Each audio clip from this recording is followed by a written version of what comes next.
Nate, you've been around this game for a long time, but is this a special fight even for you? This atmosphere, this opportunity? It's another big fight, another big day. It's what I've been doing. So. Nate, last week Conor called you a cholo gangster from the hood. He called you a fajita, kind of racially charged. How did you feel about that? It's whatever, man. He's saying what he's got to say. So. Is that just for the fight, just promoting the fight, you think? It's whatever he wants it to be. Coming to fight, and it is what it is. What do you make about him wanting the fight at 170? Do you think that favors either one of you guys? He didn't want the fight at 170. It just ended up at 170. You know,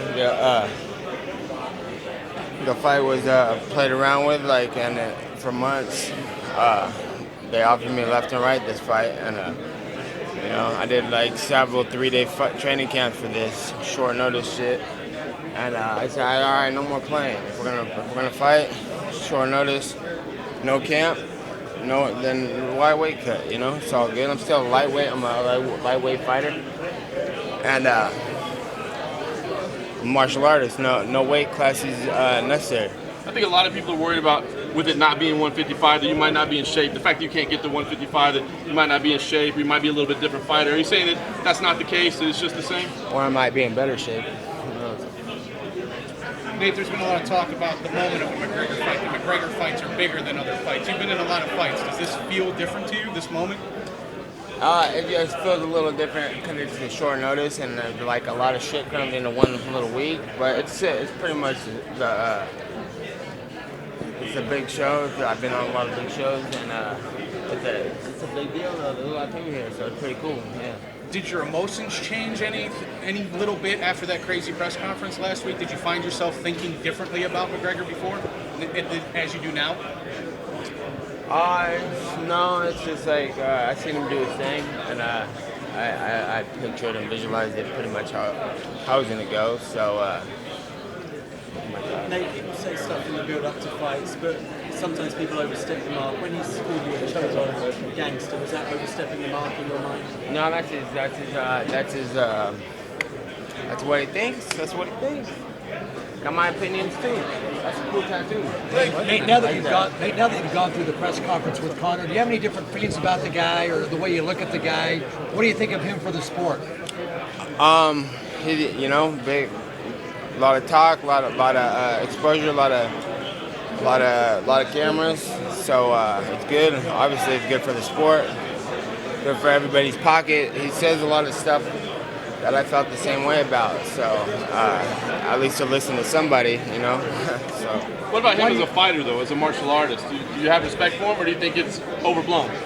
I like his fight style a lot better than a lot of people's fight style. The fight games got really weak in the last long time, so I guess I could say that I appreciate somebody who will come and fight. Nate, you're talking about fighting styles. A lot of people, your reach, your kind of length versus his lateral movement and his speed. How do you plan on kind of counteracting that and getting ahead of that? We'll see what happens. I got moves too. Nate, there was some talk about steroids at the press conference back in LA. Why do you believe that about McGregor? Not just McGregor. I believe that about everybody. It's gonna be harder to prove to me that people are not on steroids before it's easier to believe that people are on steroids. I believe everybody's on steroids in time. Everybody in this game has been, and is, and I don't think that.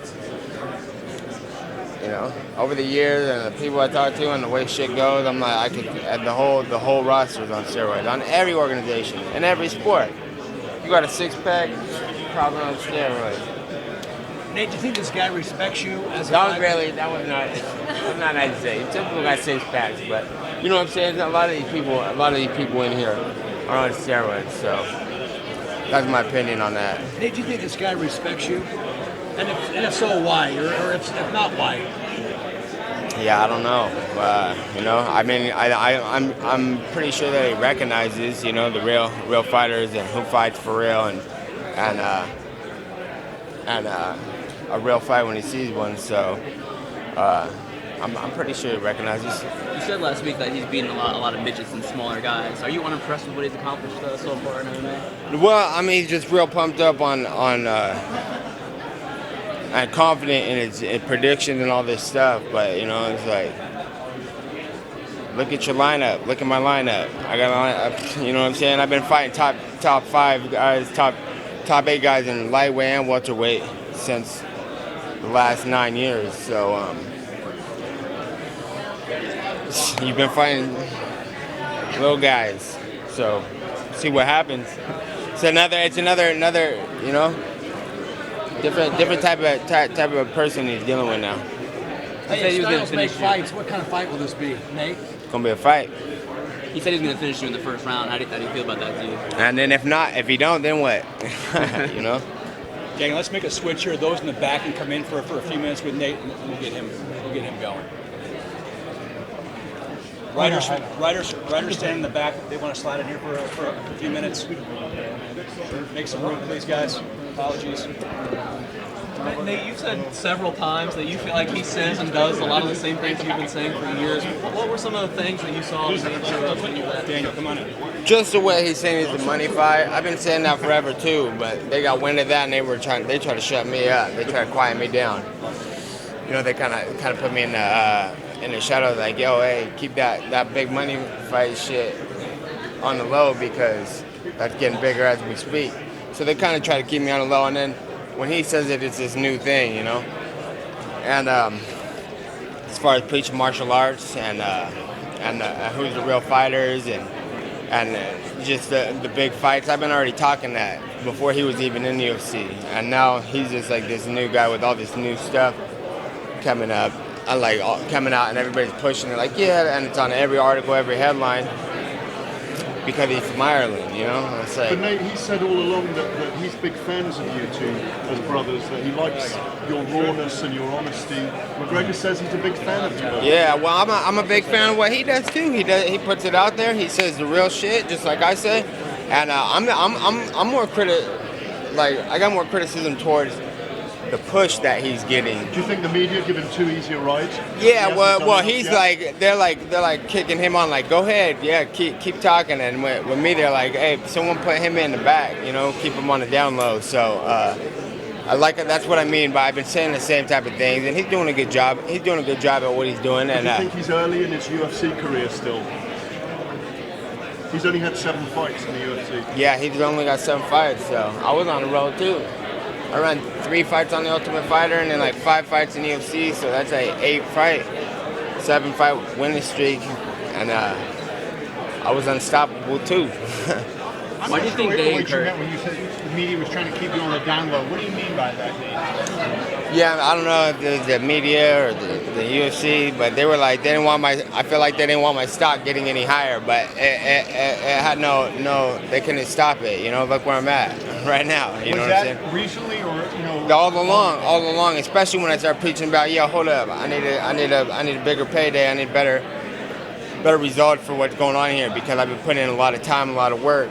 You know, I've been in this career now for a good little minute. You know, I want like 2 careers long in the NFL or baseball or something. So I'm like, hold on, I'm putting in a lot. I'm just wondering like when it's all gonna pay back. And like, you know, unfortunately it has to be on a week notice. But now finally something's coming back to what I've been putting in. Did you feel you got the advantage because you got 2 extra fights put on your contract? Were you in a situation where, you know, you maybe got an edge on management where they sometimes, you said in the past, they've taken advantage of you by getting those extra fights?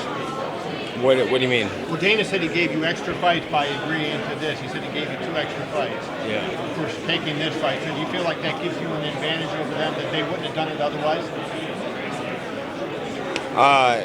Yeah, there was all kinds of weird stuff going on as far as. He got under your skin in the press conference. Yeah, I bet, you know, there's all kinds of controversy back and forth with the fights. So. Nate, what comes next if you win? No comment. What's that? What comes next if you win? If I win, then. Where does this put you? Well, shit, I'm at the top right now, I guess. You know, look at this show, look at what's going on. Nate, you've been outspoken throughout your career over different things, and you've been a lightning rod of controversy at different times. Dana once said you didn't move the needle, and all those quotes that have made the rounds. Does this feel like validation to you, sitting here, facing McGregor in a few days in one of the biggest pay-per-view cards of the year? Yeah, no, see, I knew this already, though. I knew how the needle moving thing. I knew who moved the needle. You know, I said people seem ridiculous or something, but now look at, I knew this was gonna happen sooner or later. So Nate, when it's time. Two more questions, when gang. you've Two been more. sitting around with Nick in the last few weeks, has he been saying to you he wish it was him getting in there to beat up McGregor? I haven't really talked to Nick about that. Nick always wants the biggest fights because he's the biggest draw too. You know, so. Do you think he would want to fight McGregor? With McGregor? Yeah. Why not? It's the biggest fight, you know. So. Thanks, gang. Appreciate it. Thanks, Nate.